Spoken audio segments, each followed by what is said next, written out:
What's going on, everyone? Welcome to GDT Live, presented by the Game Day Tarps podcast.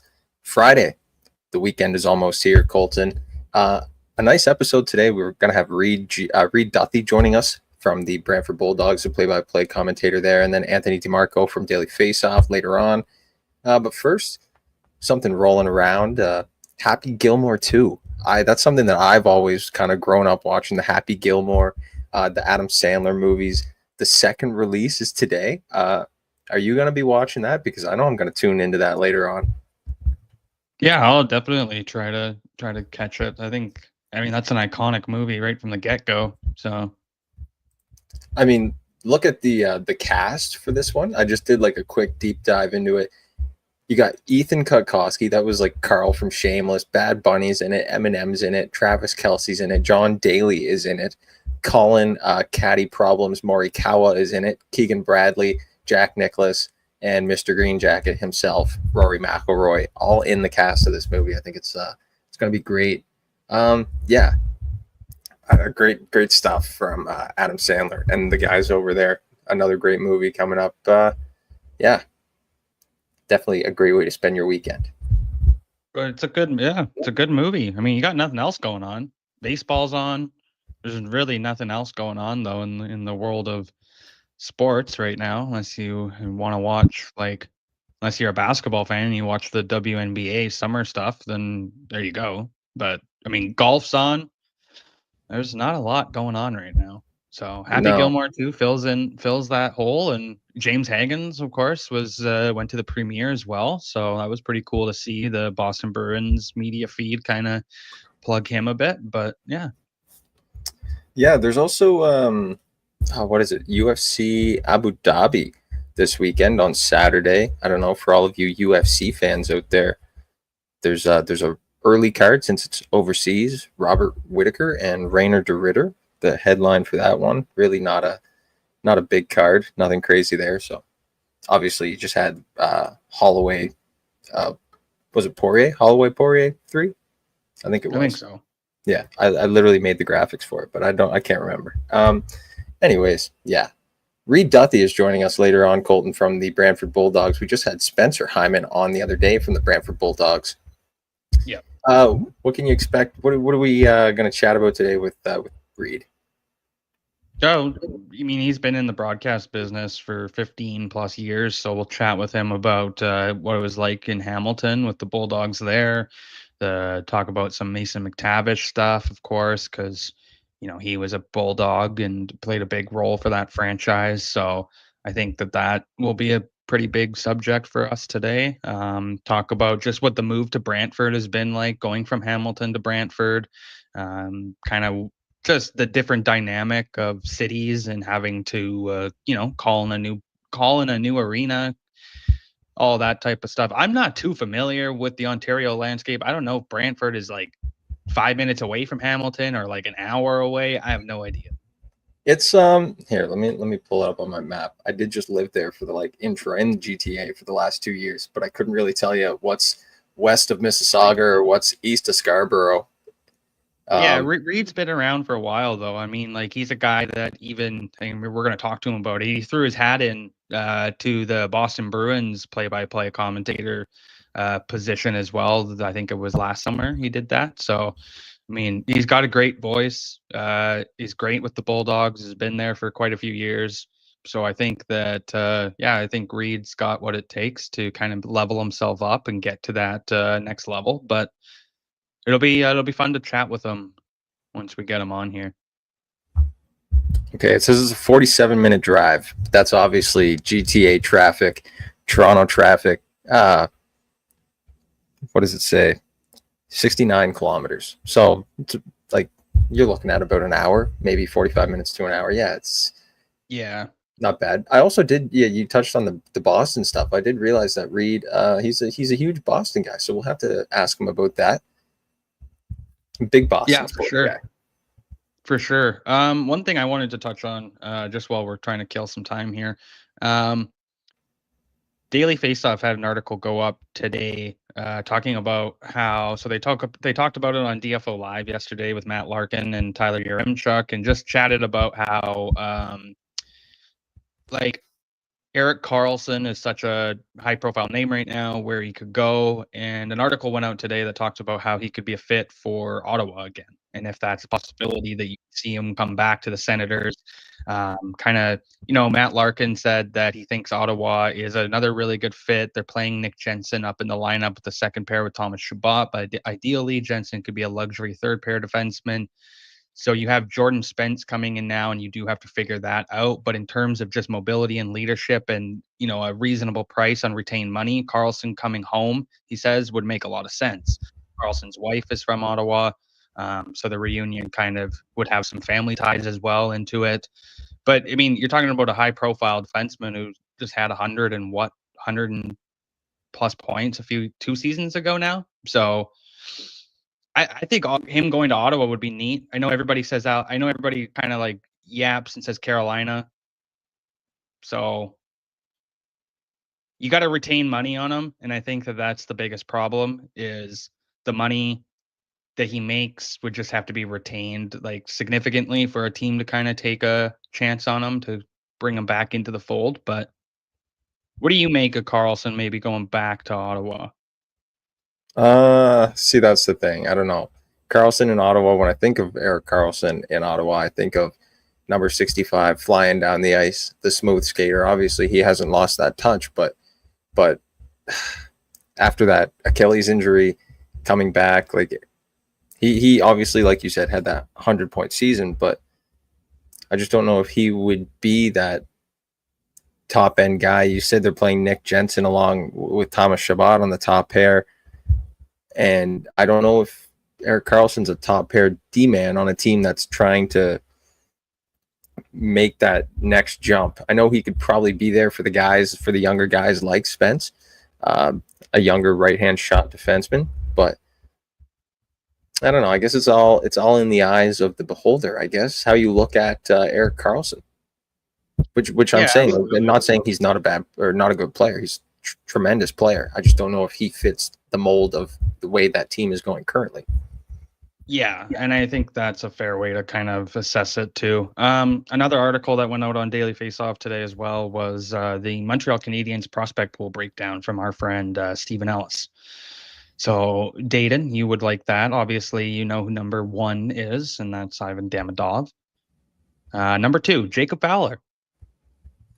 Yeah, it doesn't surprise me at all. Jacob Fowler, I wouldn't be surprised if he makes his way into the NHL here soon. Now, the sticky situation that the Montreal Canadiens have themselves in the position of goaltending is they have Jakub Dobeš, who they just signed 2 years. They also just signed Kaapo Kähkönen. He's probably going to find himself as a third stringer. Dobeš played amazingly in the playoffs last year in relief of Montembeault, and he's still young. So for Fowler to jump into the lineup soon, he would have to play his way in like he'd have to stand on his head, I think. Not saying that he's a bad player either. Like I don't want people to think I'm just out here shitting on players, but I just think that the path in Montreal for Jacob Fowler is a lot harder compared to other places, because Dobeš, just after the way that Dobeš played, just signed that contract. I don't know, but he's definitely going to be the guy this year in Laval for sure. David Reinbacher is listed at number 3. Obviously, a guy that has been. Yeah, what do you make of that? Because I'll go through the top 5 quickly. Because there's Reinbacher. Number 4 is Michael Hage, and number 5 is Alexander Zurovsky. Yeah, Zurovsky at 5. He was kind of like a unknown, right? People were kind of shocked that Montreal took a swing on him when they did. But I'm going to just go back to the Reinbacher thing for a second. Reinbacher was in, I believe it's back in Austria, HC Cloton, where he played, because Brandon Gignac of the Laval Rocket is now, I believe he signed, or he was skating in Cloton with Reinbacher. They might be trying to build some chemistry there. I don't know. There's things that go on with Reinbacher, and there was a lot of high praise for him. And obviously, he's not going to be that big defensive guy that everyone kind of hoped he would be. But if he could come in and kind of be like a stable, steady third liner, maybe a second pair guy, I think he'd be. I think he's still valuable to the Habs. So Steven has Dobish ranked number ninth. Number nine. I don't know why I said ninth like that, but number nine. What do you? So he's got Fowler ahead. Is that fair? Yes, because of the ceilings. I think Fowler's Yeah. ceiling is like a skyscraper, and Dobish's is probably like a duplex home. Like he's almost like, I don't know. Fowler has played in the NCAA and played in the World Juniors the past few seasons. People have got to see him. This run with Boston College that he went on last year. Obviously, they didn't make the Frozen Four, but still an amazing goaltender. He's calm in there. People compare him to Carey Price, the composure that he has in the net. So yeah, I think his ceiling is a lot higher than Dobish's. But like I said, after the performance that Dobish put up last year and the new contract that he just got signed to, or the extension, I think that Montreal values Dobish a little higher just as like a current NHLer, but Fowler definitely has the higher ceiling. Yeah, I think that's fair. Switching kind of news. Jesus. Switching kind of news there. I hit a button on my computer and everything just fucking froze for a second. That was interesting. Jackson Blake. So I wanted to touch on this because Logan Stankoven, friend of the show, talked quite highly of Jackson Blake, and Blake signs an 8-year, what was it, 45 million, I do believe, contract last night. Yeah. I just woke up this morning and I saw Carolina's tweet. It said, "Good morning. These guys are all signed for the next 6 years." Yeah, so I think it's good. You know, Stank talked a lot about Blake being one of the most underrated players on that roster, right? Just not getting enough love, just being a standout guy. And Eric Tulsky, even in his statement there, talked about the tenaciousness with Blake and just what he's able to provide in a lineup. And I think that I think Jackson Blake has been phenomenal for what he's been able to showcase so far. And for Carolina to lock him up, lock Stankoven up on these 8-year extensions, it's just going to show how much value that these two younger guys have and how much that Tulsky believes in these two younger players and not building around them, but keeping them, cemented into what's going to be built into a contending Stanley Cup team, right? So good for Jackson Blake. Congratulations to him. I think that's very awesome. I just think it's cool because Stankoven talked a lot about how good he is, and here he is getting a reward. Yeah, I brought this up with Logan in our interview, and I always think of Jackson Blake. The first time I really saw him on the big stage was at the World Juniors in Halifax, but I didn't get to see the semifinal game where Canada played USA because I was on the boat fishing, and I was pissed. But I was watching the game as I was driving home. We pulled up to the wharf, and I put the game on, drove home, and I was watching. And Jackson Blake, I think it was a wraparound or a shot in front, and he put the rebound in, but it he was in the crease. So IHF rules, no goals. Yeah, it was a crazy game. Jackson Blake and Logan Stankoven playing against each other. Logan played a huge role in that game. Now they're both kind of on the same team there in Carolina, both kind of carrying the load as young. Well, not carrying the load, but playing heavy minutes, playing pretty good roles as young guys, I guess you would say. Stankoven, he's a friend of the show. We love the way he plays, and Jackson Blake, probably a pretty fair comparison. They're both smaller guys, but definitely like to get into the corner, like to get into the dirty areas. They can make stuff happen. They both got pretty good shots on them too.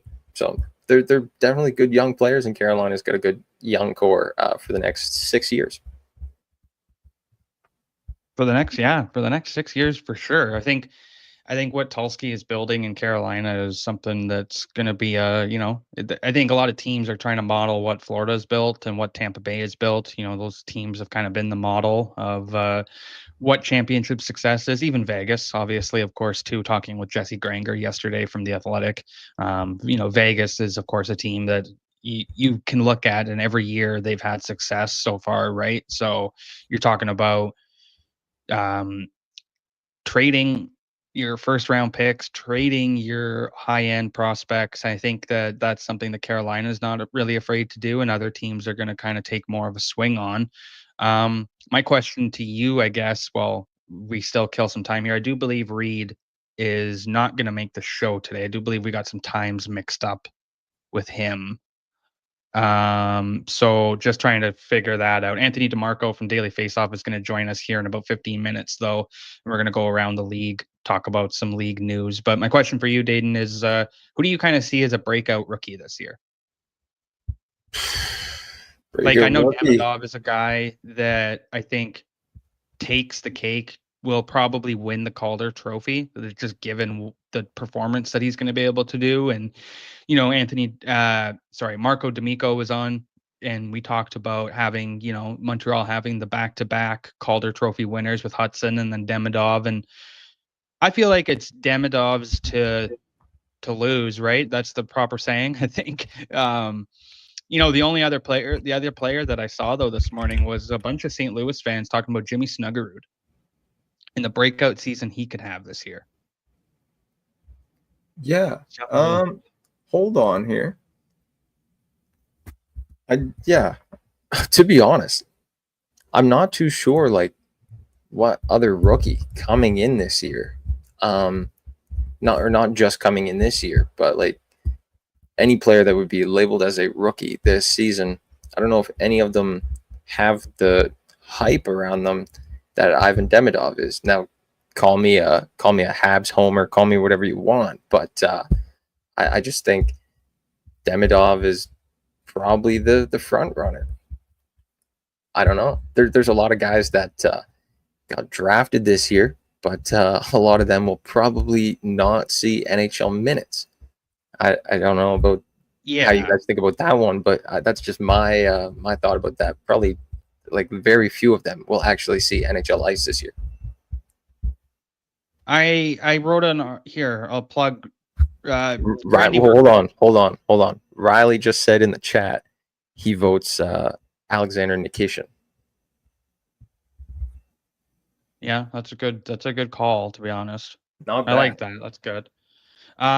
Randy Workman, shout out to Randy, friend of the show, awesome human being. He's got a great blog. We'll share it here at the end. I'll pull it up here and we'll get a little screenshot or something for it, try and plug it. But Randy reached out to me yesterday and wanted my take on Matthew Schaefer and what the development path should be for him. And I told him that I believe that you give Schaefer his 9 games in the NHL, his 8 games in the NHL, and you send him back to Erie. Let him go dominate the OHL. Let him play 50 games because he's going to go play at the World Juniors. So he's already going to lose games. Let him go play 40, 50 games and let him just develop and play OHL hockey. Like, do you go to the NCAA? And I know that's the question that's been talked a bunch by Colby Cohen and Johnny Lazarus, friends of the show, guys that run Morning Cup of Hockey. There's been a lot of chat about, you know, should Schaefer go NCAA? Should he go play D1 hockey? And to be honest, Dayton, I don't think he should, but I know that there would be at least 15 schools that would be clamoring to get him. Absolutely. But I think for him personally, the best thing he can do is go back to the OHL and play 40 to 50 games and go from there.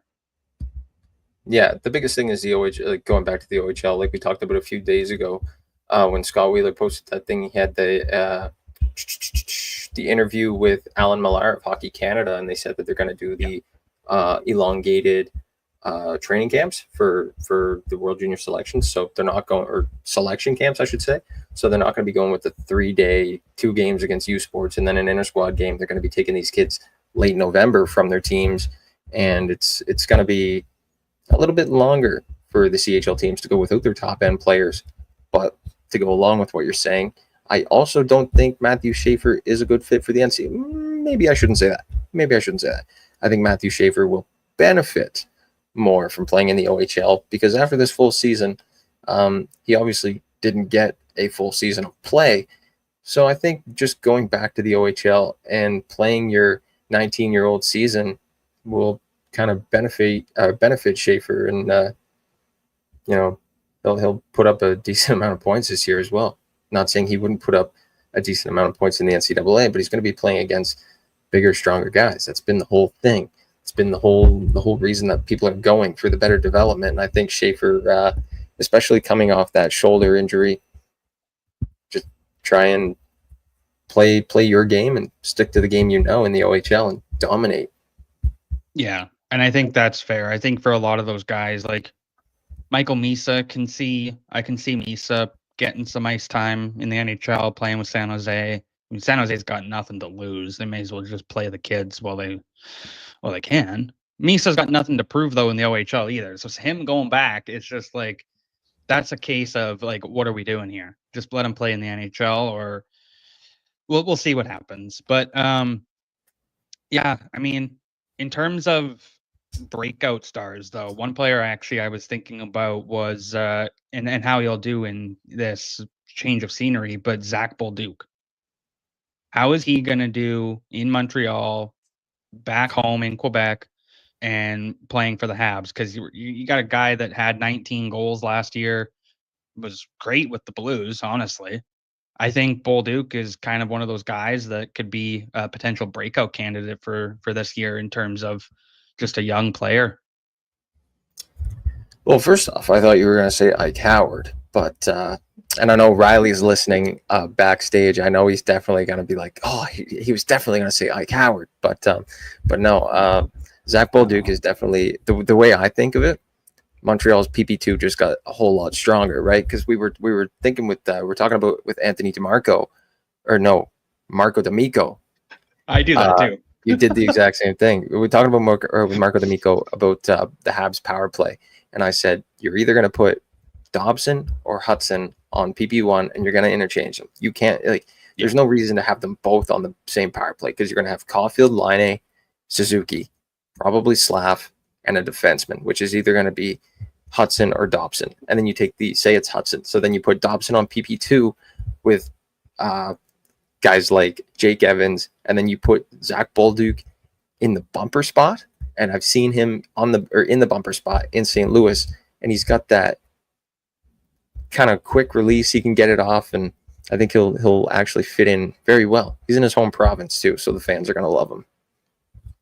Let's pivot and give some love to a guy that we know that one of our co-hosts here at Game Day Tarps podcast is going to absolutely love, but that is Zane Parekh.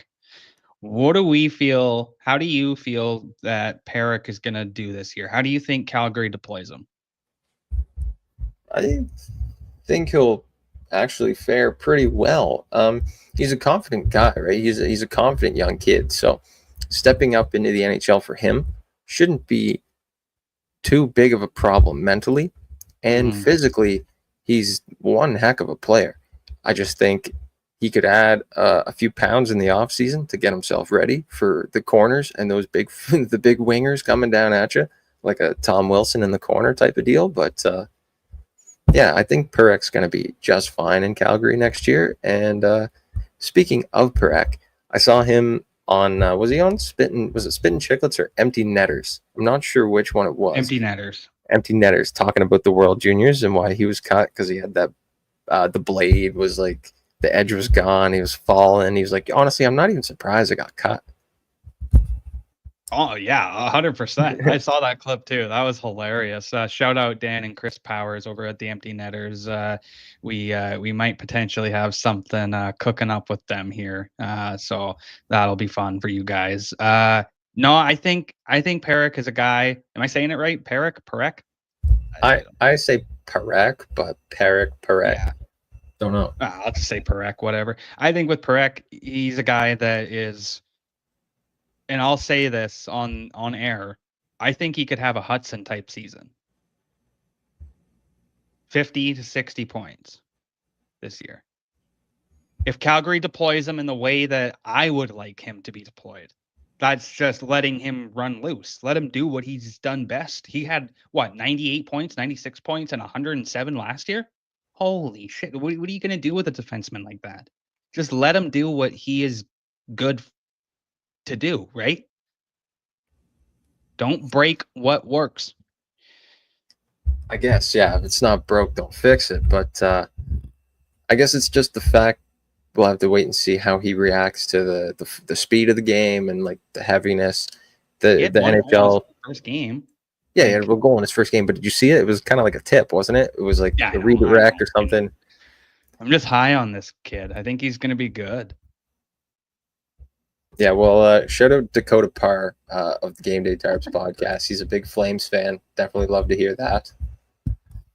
You know who else I think is in for a breakout performance this year? Who's that?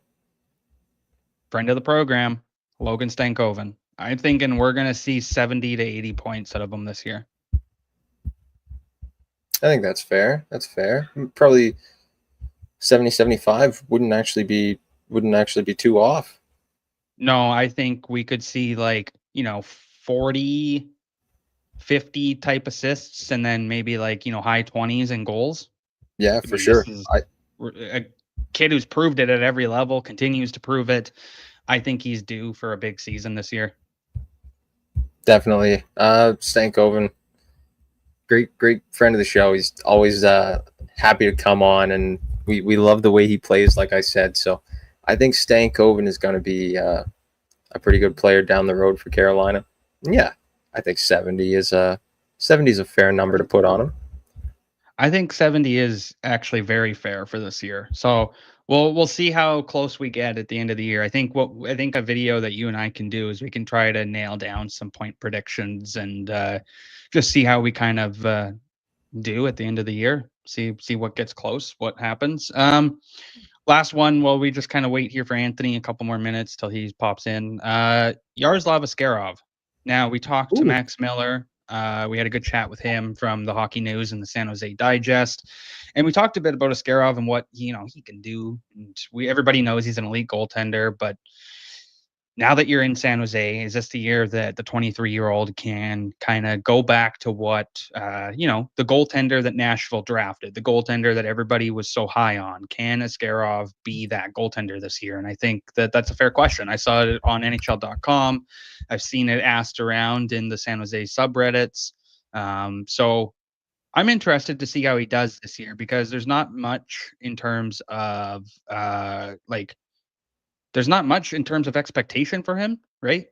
Like, you're talking about a guy that is just leading the San Jose Sharks. So what do you expect out of Askarov this year? Well, like I said, I've always been high on Askarov. If you're some guy that can play on Valeri Bragan's World Junior team as a 17, 18, 19, and 20-year-old, you're pretty good because usually Bragan doesn't take players under the age of 19. But as he has progressed into his pro career, obviously there's been some low sides to Askarov. But like you said, coming into a new season, he's 23, probably a little bit more mature in the crease as well. I think Askarov could be a breakout goaltender. Correct me if I'm wrong. He's a right-handed catching goaltender as well, right? I would not know that. Oh God, I'm gonna go with yes. Yes, no, he is. I just looked. Yes, yeah. He is. I see Anthony backstage agreeing. I think so. I think we're right. Let's get Anthony up and let's chat some NHL news. Sounds good.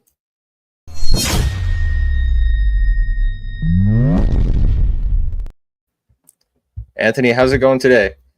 Not too bad, boys. Thanks for having me. Oh, it's a pleasure, man. Let's talk about Mitch Marner first. What did you make of probably the biggest news of the offseason? Well, I mean, it's significant on several fronts. For one, Vegas once again is in on the biggest free agent or the biggest fish that's available, and they land him, and they continue to be the arguably biggest destination in the entire NHL. And from the Toronto side of things, they're finally breaking up the core four. It literally took Brendan Shanahan moving on from the organization in order to do so. So there's a lot of tentacles here that kind of reach different parts of the NHL because of Mitch Marner's move. But I do think that it automatically propels Vegas back into the top tier of the Western Conference. Obviously, we're going to see what the departure of Alex Pietrangelo means for that blue line specifically. But one more time, we have a top tier free agent going to the Vegas Golden Knights. And now you have guys like Eichel and Marner riding shotgun, presumably for at least the next 5 years in their theoretical primes. What does the addition of Matthias Michelli look like for Toronto? How do you feel that fit looks? I mean, look, like I'm not going to sit here and say he's going to replace the 100 points of Mitch Marner, but stylistically, he's someone that should be able to benefit from playing with an Austin Matthews and presumably Matthew Nyes. He's going to get all the time in the world and all the opportunities in the world to really take the horns here and make the most of this opportunity. Because you look at that offense now of Toronto, it is pretty shallow. You have Nyes, you have Matthews, Nylander, Tavares. After that, it's kind of anyone's ball game in that top six. Is it Domi, Michelli, Scott Lawton? Is he now a 4C, or does he find a fit on the wing in the middle six? So for Michelli, I think there's a great opportunity for him. Stylistically and age-wise, it makes a lot of sense for both the team and the player. But again, it's not Mitch Marner, and I think that is maybe going to cause us to probably temper our expectations a little bit. Is Toronto one of the top teams in the East still after all this? I know they still have Austin Matthews. They still have Morgan Rielly. Like, the main core of that team is still there. Do you still see them finishing top of the Atlantic? You know what, guys? I don't think so. I don't think it's one of these situations where they missed their window and it's over for Toronto. But in the immediate future, I struggle to see them being that same type of team, because I don't think Florida's going anywhere. I don't think Tampa's going to fall that far out. And I think Montreal is on the rise. And I think Ottawa is on the rise. And maybe this is the year where the Metropolitan Division gets their head out of their you-know-what, and they kind of take one of those wild card spots.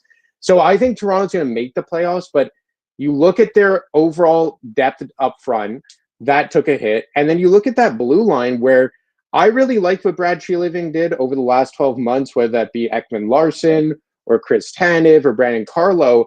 But I think what we saw there is that as much as he got good defenders, they really struggled to move the puck. And if Morgan Rielly can't get back to that high-end puck-moving ability, offensive ability that warranted him to get that $7.75 million AAV, I think that's going to be a struggle. I like their goaltending, but unless that defense could really take a next step and Morgan Rielly could go back to being a top-tier quarterback, this is going to be a tough year for the Maple Leafs. Not in terms of making the playoffs, keeping pace with the Panthers and the Lightning and the Hurricanes of the world.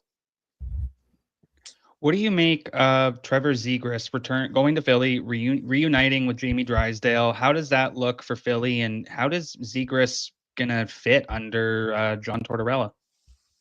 Well, John Tortorella actually moved on, so he got canned. So at least we don't have to worry. But yeah, but if it was John Tortorella, I don't think Zegras is there if it is John Tortorella. It's Rick Tocchet, who is a very popular coach among players around the NHL. But for Zegras in Philadelphia, I think it's a great opportunity for him. Obviously, it completely fell off the rails after a brilliant start to his AHL career.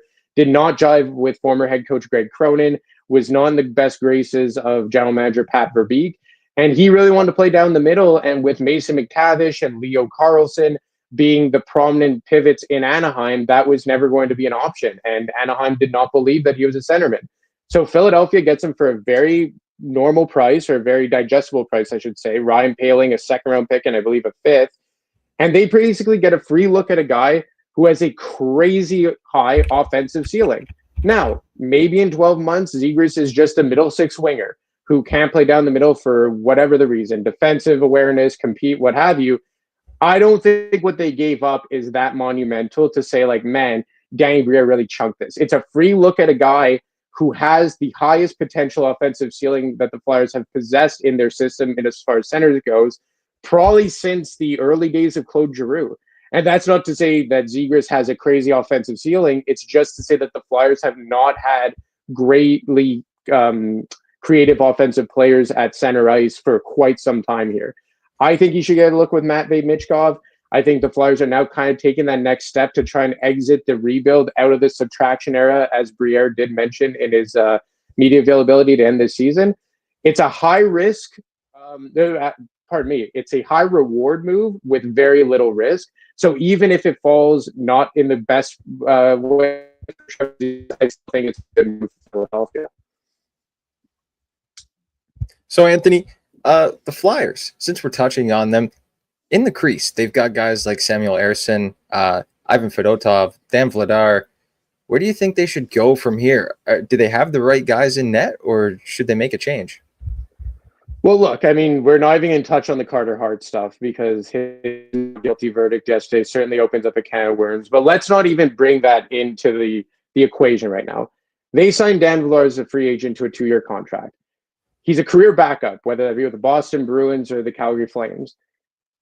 I don't know about you guys, but it seems like in recent years, 27-year-old guys who get fresh opportunities in free agency, whether that be like an Anthony Stolars or Samuel Montembeault, even like a Kevin Lankinen, it feels like this is like that age range where a lot of guys don't become elite level goaltenders, but prove like, hey, I could be more than just a 1B. And I think that's what the Flyers are maybe looking to get with Dan Vladar. That's not to say it's going to be exactly that, but the Flyers have gotten the worst goaltending in the NHL since Carter Hart stepped away from the NHL in January of 2024. Samuel Ersson is going to be, I believe, their 1A, 1B platoon with Vladar. I still think they have some hopes that he could be, at bare minimum, an AHL backup long term. Ivan Fedotov will be waived to start the year. He'll go to the AHL. The situation with Alexei Kolosov is so volatile. Will he come back? Will he stay in Belarus? Will he be with the Flyers? Is he pissed off? Is he not? Whatever. So I think that long term, or in the immediate future, you have Ersson, you have Vladar, you have Carson Bjarnason, who's turning pro from the WHL. You have Igor Zavragin, who is a highly touted prospect over in Russia. But in the immediate future, you're looking at Ersson and Vladar to at least buy the Flyers a year or two to figure out what you have else in your pipeline. Staying on the East Coast, what have you heard about Luke Hughes? Well, I think that he's a guy that is a cornerstone of that New Jersey Devils team. But I think that if you're looking to go long-term with Luke Hughes, it's starting around the Brock Faber contract, $8.5 million at 8 years. I don't think that New Jersey is in a position to go there just yet. And I think they only have about $7 million in cap space. So if you're GM Tom Fitzgerald, do you want to start moving all these pieces around? And has Luke Hughes done enough to warrant a contract like that? I spoke to several executives a few months back regarding Luke Hughes, and everyone kind of said, go with a 2 or 3 year bridge deal. I look at what Bowen Byram just got with the Buffalo Sabres, 2 years at, I believe, $6.25 million. That's where I see it ending up with Luke Hughes. Now, could it bite the Devils in the backside in a year or two from now when he's a free agent, his ceiling explodes, and all of a sudden you're paying him 10 or 11 as opposed to locking him in between 8 and 9? For sure. But I think that for the Devils, they just need to ice a roster, save on cap dollars, and just kick that can down the road until the salary cap is well over $110 million. And sticking on to players that kind of need contracts here, what have you been hearing about Connor Zary and the Calgary Flames? This is a sticky situation, guys. Like, going into this offseason, they had several restricted free agents. And he was the one that, in my opinion, was the most prominent. And he's the one that they put the least amount of work into. I don't think the Zary camp is thrilled with how negotiations have gone. And I think early in the summer, there was little talks around it. And just in the last week or two, you've had the both sides engaging more. I've been told that the Calgary Flames are stuck on a comparable. They're stuck on 3 years, and the comparable that they're using is in the low threes as far as AAV goes. I believe that the Zary camp is over $4 million on a 3-year contract. I've always looked at that Tyson Foerster contract, same player, or same age rather, same draft year, similar output in terms of their offensive production, 2 years at 3.75. I think that's the happy medium for both sides to meet at. But if the Flames will not budge off of 3 years, that's going to cost them more money because you're buying up more years of the player. So I think there's still a sizable gap between the two sides, but I think that AAV will somewhere come around that $3.75 million. But again, I think it will also depend if the Flames will budge off of that 3-year term, because if they go down to 2 years, I think the Zary camp will be much more flexible. We were talking about this player before you joined the show here. Zane Parekh, a Flames prospect. Colton asked me the question how I thought the Flames should deploy Parekh this season, but I'll kind of forward that question on to you, Anthony. Well, look, I'm the opposite of a prospects guy, so take what I say with a grain of salt, but I think that you're going to try and start getting Parekh to be a steady second pair guy, because what is going to go on with Rasmus Andersson? Presumably, he won't be a Calgary Flame by this time next year or by the trade deadline. That's a right jump defenseman. Beyond that, you have Mackenzie Weegar, And I don't know if how their right side looks beyond those guys. Then you have Kevin Ball on the left side.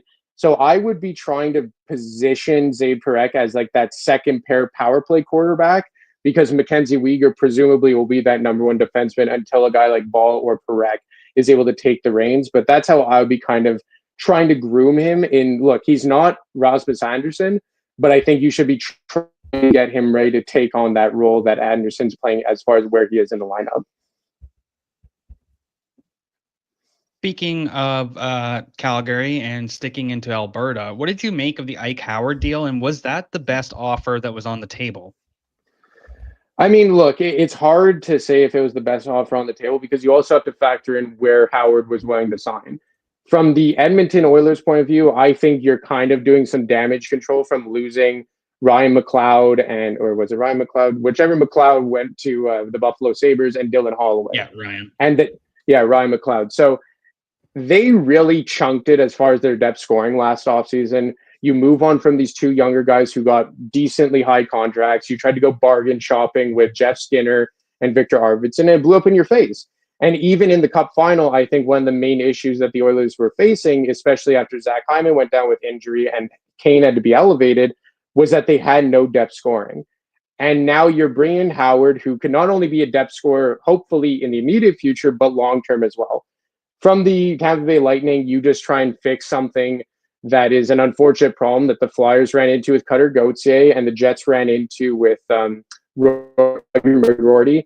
So from the Lightning standpoint, there's not really much to evaluate on. I think they got a decent return, a similar type of player. But I like it a lot from Edmonton's point of view, because you're at least trying to fix some of the wrongs that you made last year as far as your depth forwards go, and also getting a good player as far as the age goes to match the timeline. How do you think Edmonton's going to fare this year with the departure of guys like Evander Kane and Corey Perry, and just how do you feel that they are going to do this season? Well, when you have McDavid, you have Draisaitl, you have Hyman, you have Bouchard, you're always going to be the top of the conference, in my opinion. And that division is one of the weaker ones in the NHL. But again, barring them finding a way to land Carter Hart, you're going back with Stuart Skinner, you're going back with Calvin Pickard. That blue line is largely the same. You haven't found a stabilizing partner for Darnell Nurse. That depth scoring is still a question mark, despite the arrival of Howard and Curtis Lazar. I just don't know how much will change for the Edmonton Oilers. Like, I don't think that they'll be a bottom feeder. I think they'll probably make the conference final again, obviously Vegas notwithstanding. But it's more just like, okay, it's just more the same with the Edmonton Oilers. And now you have to start asking yourself, like, if it is just more of the same, what does that mean for Connor McDavid long-term? Sticking to a team that's kind of closer to you, Anthony, the Montreal Canadiens. We touched on them earlier. Obviously, they're moving up. I'm not sure if the rebuild is fully done yet, but where would you see the Montreal Canadiens kind of finishing this season, or how would they, how should they perform in your mind? Well, you got to make the playoffs, right, after what they did last season. But they are, in my mind, in the toughest division in the NHL, the Atlantic, maybe on par with the Central. But you look at the move with Noah Dobson, in my mind, you have at least set up a framework to potentially have one of the best defenses in the NHL in a year or two, with Lane Hudson and Noah Dobson, Caden Gooley, and presumably David Reinbacher. But in the interim, you still have a Mike Matheson, you still have an Arber Xhekaj, you still have a Will Carrier. My question mark with the Canadiens is just how they will get offense beyond that top line of Suzuki and Caulfield. You're putting a lot of eggs in the basket of Kirby Dach. Is he going to not only be a second-line center performance-wise, but is he going to be able to stay healthy? If you go to dailyfaceoff.com, he's slated to start between Patrik Laine and Ivan Demidov. Demidov, the odds-on favorite to be a Calder Trophy favorite. And then you have Patrik Laine, where, man, he's a complete assassin when he's on, but at 5-on-5, sometimes he is a complete ghost. You lose Christian Dvorak as a depth centerman. He moves on to the Philadelphia Flyers via free agency. Can Alex Newhook be a formidable third-line center? You bring in Zach Bolduc in exchange for Logan Mailloux from the St. Louis Blues. How is he going to perform? If he could give you that 20 goals, it changes a lot. I like the goaltending with Samuel Montembeault. So, like, for me, I expect them to be back in the playoff picture, But until I get some more security and some more clarity on what they have down the middle, specifically beyond Nick Suzuki, I can't peg them into being anything more than kind of like a fringe bubble team. Let's look at the goaltending situation just for a second, because obviously they have Samuel Montembeault and they also have Jakub Dobeš, who they just signed to a 2-year extension. But Kaapo Kähkönen is also another goaltender that they just signed this offseason.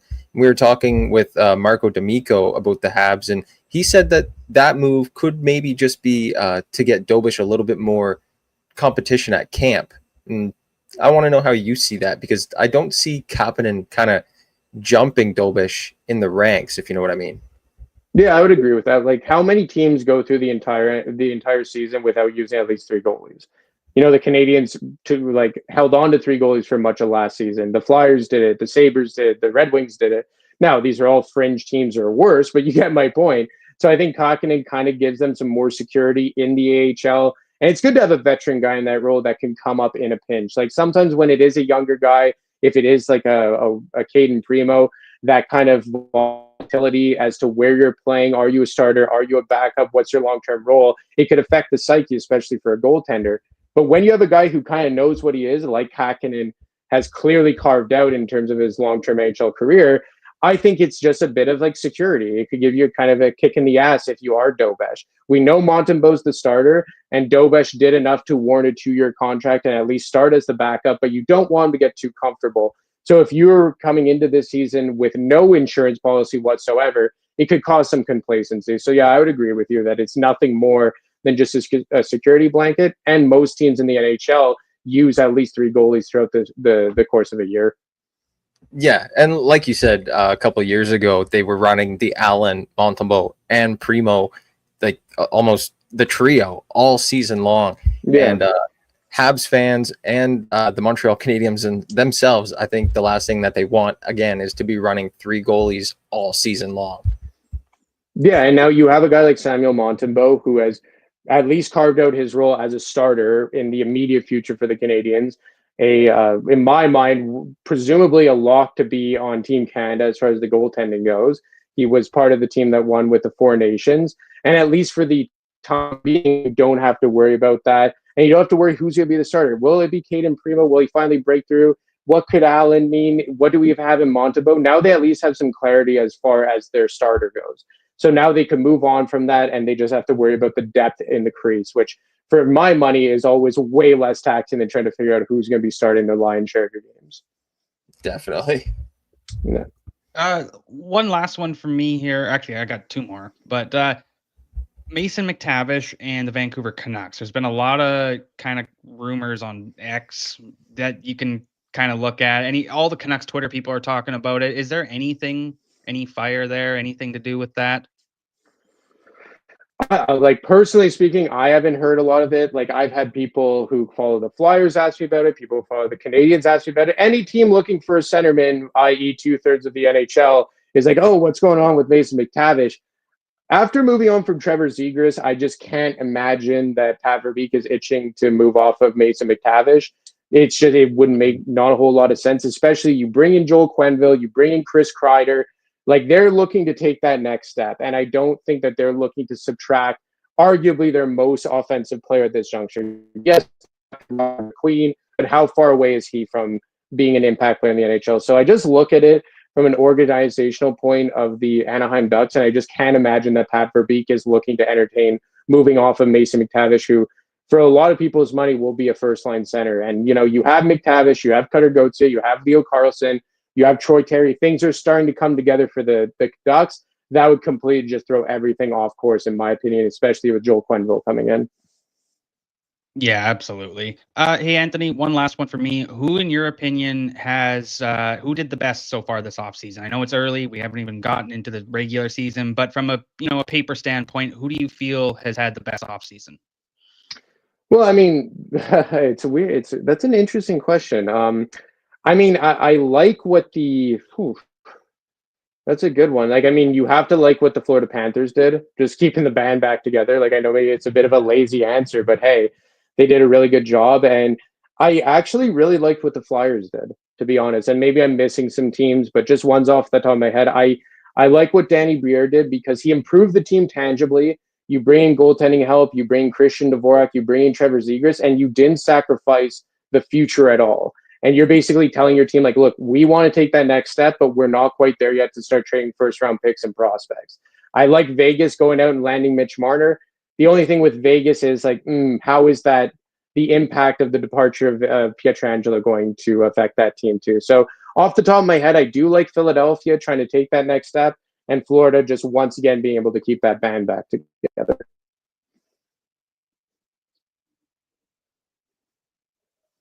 You're muted. I am muted, so muted. But yeah, Anthony, we ask everyone at the end of every interview what their favorite NHL jersey is, whether it be reverse retro, winter classic, original six. What would you say yours is?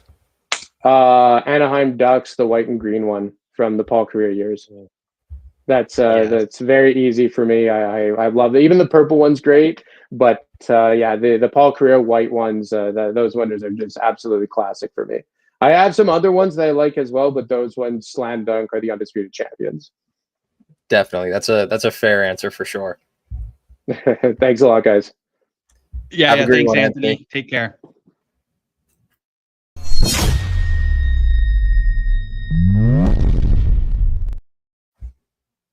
Well, Colton, another great interview. We're going to throw it to a quick commercial break, and then we'll be right back to wrap up the show. Looking for a new way to quench your thirst? Game Day Tarps is now an official Quench affiliate.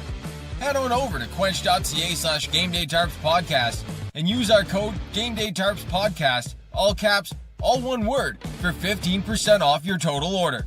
Stay cool this summer with the #1 sports drink on the market. Stay quenched. Is the off-season bumming you out? Yeah. Do you wish you had more hockey content to consume? Yeah. Well, head on over to patreon.com/GameDayTarps and check out all the exclusive content we have to offer. Behind the scenes videos, in-depth analysis, and so much more. Select a membership tier and enjoy the content made only for you. Only at patreon.com/GameDayTarps.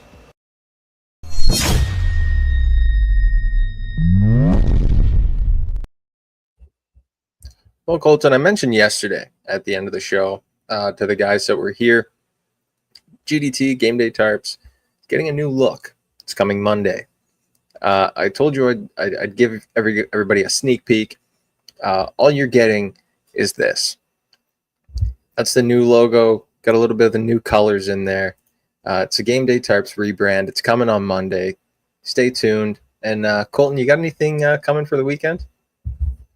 No, but I'm going to get emotional for a second and give a shout out to my little sister who this weekend marks 7 years since she passed away. So just going to be spending it with family and just kind of doing stuff in her honor, of course. But just wanted to give a little shout out to Addison. Definitely. Big shout to Addison. Monday. On a different note, Monday, we got Brent Wallace from Coming in Hot, the Ottawa Senators podcast, going to be joining us, and we're going to talk all things Sens. So we'll get to dive into some fun stuff to do with Ottawa, and that'll be a good one. Yes, sir. I'm pumped for it. Monday, I should still be around. It's probably the first Monday that I'll be around in a while. But yeah, without further ado, fellas, we'll see you then, 11 a.m. Pacific, 2 p.m. Eastern, right here on GDT Live.